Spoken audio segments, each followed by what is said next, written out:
Halo, kami kembali hadir di tengah-tengah aktivitas Anda. Bersama saya Zuli, akan membahas berita terhangat selama sepekan terakhir.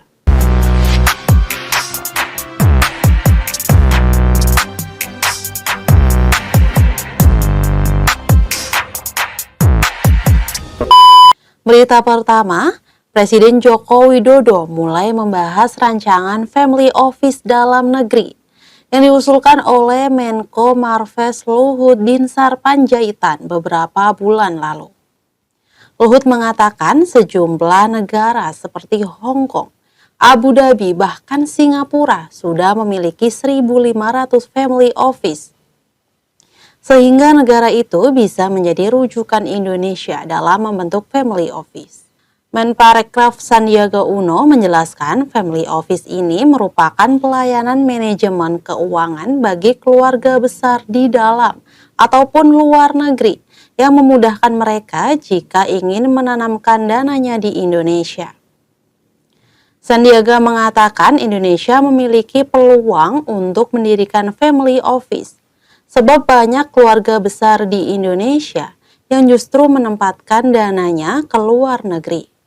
Pemerintah berencana membidik potensi pengelolaan dana senilai 500 miliar US dollar atau sekitar 8.178 triliun rupiah dari pembentukan family office di Indonesia.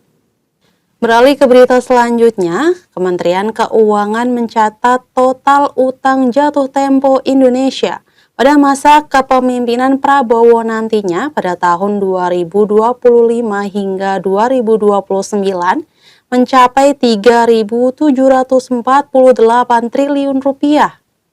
Perlu diketahui total utang jatuh tempo 2025 hingga 2029 itu setara dengan 44% dari utang pemerintah pada posisi 30 April 2024 yang sebesar 8.338 triliun rupiah.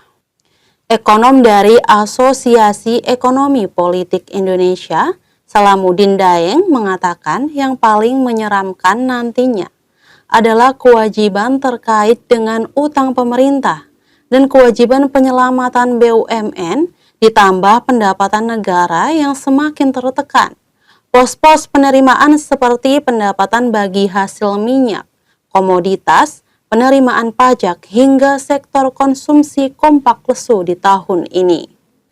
Berita selanjutnya, bayi berinisial MKA dinyatakan meninggal dunia pasca imunisasi ganda untuk melengkapi status imunisasinya pada Selasa 11 Mei lalu. Saat diimunisasi, korban diberi 4 jenis vaksin BCG untuk tuberkulosis, serta vaksin difteri pertusis hepatitis B, polio tetes, dan rotavirus untuk pencegahan diare. Namun, tidak lama setelah imunisasi, korban menunjukkan gejala tubuh yang makin melemah, dan saat dibawa ke rumah sakit, nyawa korban sudah tidak terselamatkan.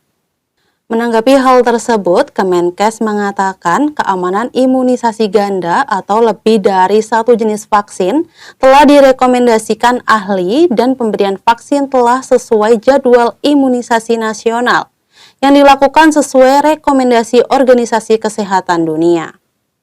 Selain itu, terdapat 3 anak lain yang mendapatkan 4 vaksin serupa dengan korban, tapi kondisinya saat ini normal.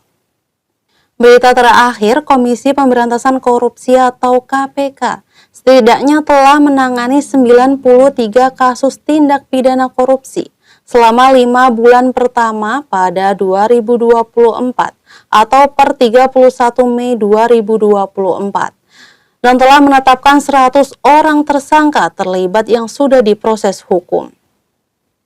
Dari puluhan kasus yang ditangani KPK tersebut, pengadaan barang dan jasa atau PBJ mendominasi dengan 43 kasus. Sementara itu tersangka paling banyak merupakan pejabat eselon 1 hingga 4 dengan 37 orang.